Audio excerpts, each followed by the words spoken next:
আল্লাহ তাআলা যদি দয়া করে আমাদেরকে মাফ না করে, আমাদের বাঁচার কোনো উপায় নাই। আপনি কি ভেবেছেন আপনার নামাজ দিয়ে আপনি জান্নাতে যাবেন?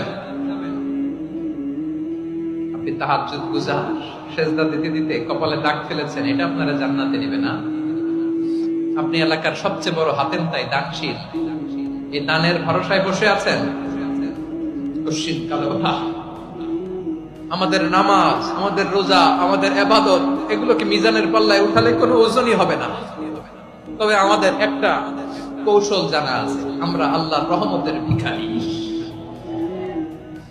আমরা সেদিন আগেই গুনার স্বীকৃতি দিয়ে দেব। আমরা বলবো, আল্লাহ তুমি প্রশ্ন করার আগে তোমার একটা কথা বলি, আমারে কিছু জিজ্ঞেস করো না, আমি সব করেছি। এমন কোন পাপ নাই যে পাপ আমারে দিয়ে হয় নাই। তোমার রহমত দিয়ে তুমি জান্নাতে পাঠাবা। তোমার